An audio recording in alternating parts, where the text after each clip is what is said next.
देवर जी काहे इतना रो उदास बनी जी? हम उदास बनी?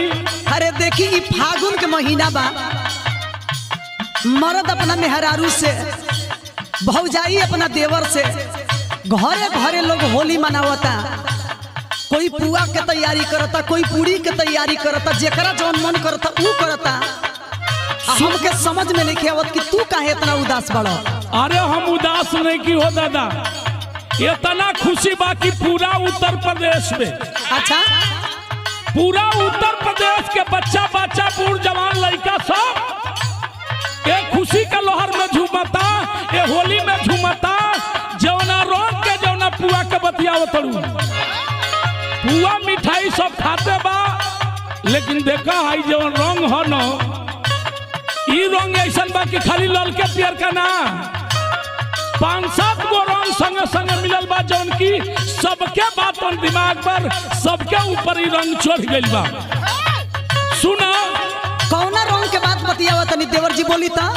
अभी ना बुझलू, उत्तर प्रदेश के पक्का रंग है। माननीय हमारे पूर्व मुख्यमंत्री अखिलेश यादव जी हमारे नेता हैं, और ऐसा ही रंग छौले बा उत्तर प्रदेश में कि जन जन से बात उनकी होली के लहर चलता। अच्छा बताई तो। सुना, लाल हरा नीला पीला सदा सच्चाई सुनाए भौजी।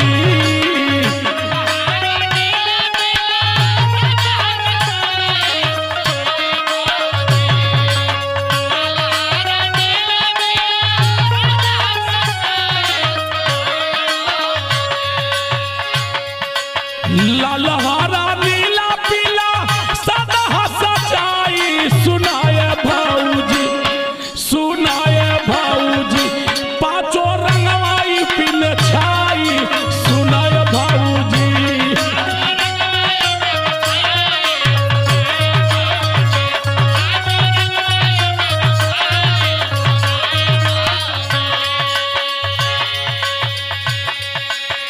अरे बाप रे बाप, अरे देवर जी रुआ तो बड़ा चलहाक बनी जी। तेकरा मतलब हमारा वो यहाँ तक कि रुआ अखिलेश यादव जी से भी भेंट होत होई। एकदम हमारे नेता है, वो जन जन के प्यारा है, सबसे भेंट मुलाकात होला। ते देवर जी सुनी ना, बताई एगो हमार काम करो। अरे तोहर एगो ना जौन तू कहबू तेवन करो। तो देखी हम का चाहतनी। का चाहतरू? 2022 में रंगवा सबके लहराई सुनाए देवरू।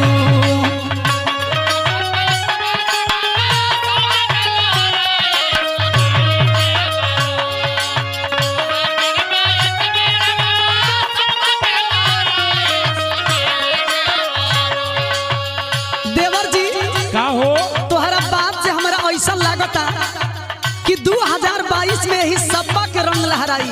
भौजी है पक्का रंग हो। यही से हमारे को विनती बा तोहरा से, 2022 में रंगवा सबा के लहराई सुनाए देवरू, ए सुनाए देवरू। डिम्पल अखिलेश से मिलवाई सुनाए देवरू।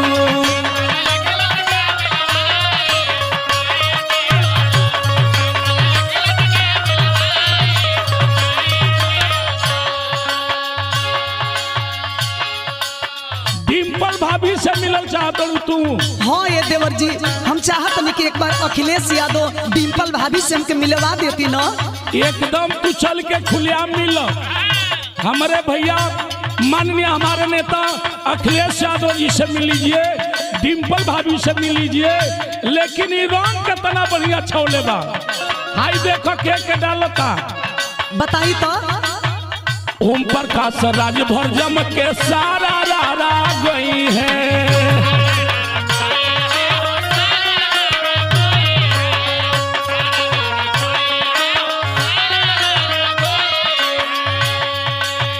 राष्ट्राध्यक्ष नेता ओम प्रकाश राजभर जी का रंग है पीला, इस सगुनी रंग हो।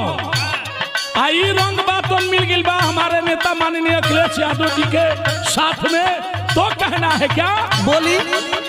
ओम प्रकाश राजभर जम के सारा रा गई है।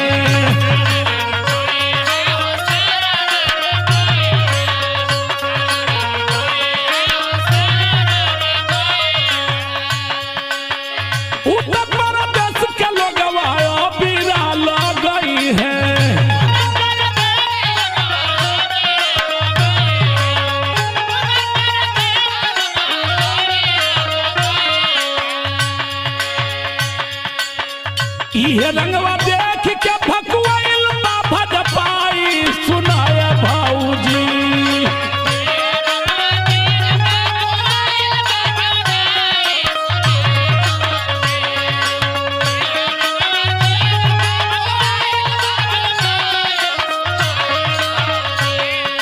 अरे कुछ बुझाता तो के? हाँ ये देवर जी बुझाए लगल। आई रंग केहू के भावते नहीं थे। गोइल माह 29 दिन बाकी अब बकिया का बा। इहे रंगवा देख के भकुआइल बा भजपाई सुनाए भौजी। हाय सुनाए भौजी पांचों रंगवा इसी में छाई सुनाए भौजी।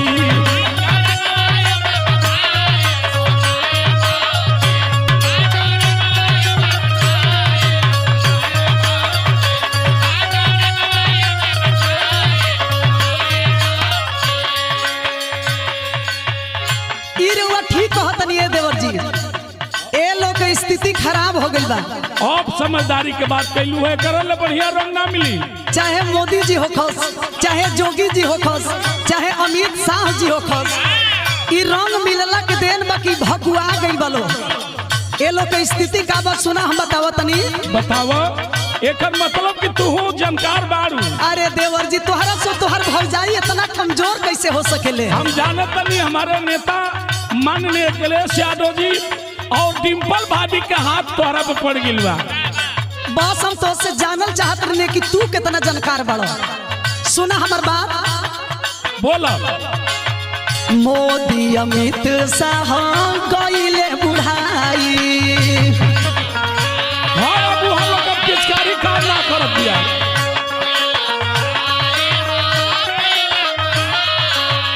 अरे देवर जी देखते बड़ो कि मोदी जी अमित शाह आई जोगी जी बड़न ई लोग बुढ़ा गइल बलो। हाँ हाँ वहाँ लोग के पिचकारी अब काम ना करे तो 2022 में तो बिल्कुल खत्म ही हो। यही से गौरी हमार बात सुना।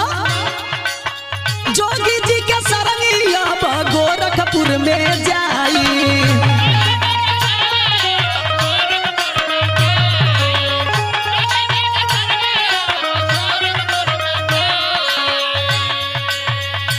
अरे देवर जी रउआ बिल्कुल सही कहतनी।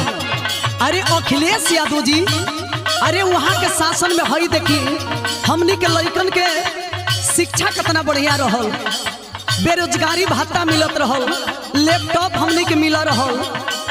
आज के समय में देखते बनी स्थिति का बा। अरे अखिलेश यादव जी ऐसा कोई नेता ना हुई जी। अभी तू भौजाई सही बात कहलू हो। अरे हम कबो सही कहे नहीं जी। तू बार अगर कहत लो कि गैस मिलता गैस मिलता, गैस बढ़ के बात उन्हें 1000 से पार हो गई। पेट्रोल डीजल 100 से पार हो गया, करू तेल 200 से पार हो गई। इतने ना हमारे नेता जिस बात को आप कह रही है भाभी, हमारे नेता ने लैपटॉप जब दिए तो उस पर लैपटॉप पर हमारे नेता माननीय अखिलेश यादव जी का फोटो था। विपक्ष वाले उठा रहे थे, लेकिन सच्चाई कहतनी होली में हम झूठ ना बोलीला।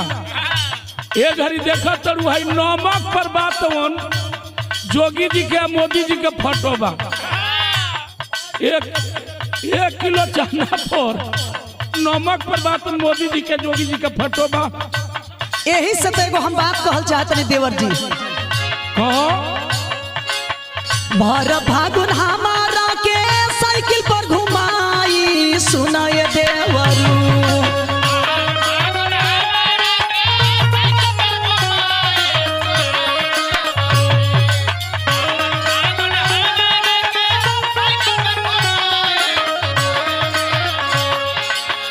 भर फागुन हमारा के साइकिल पर घुमाई सुनाए देवरू।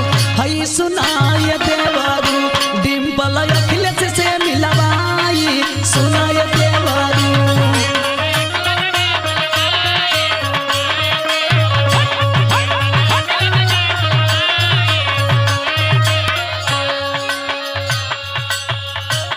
तो सुना बोला। हई सब यही रंग में रंगाइल बा। हम बतावे जातनी बताई तो। घरे घरे राम भरोसा लख जगाई सुनाए भौजी।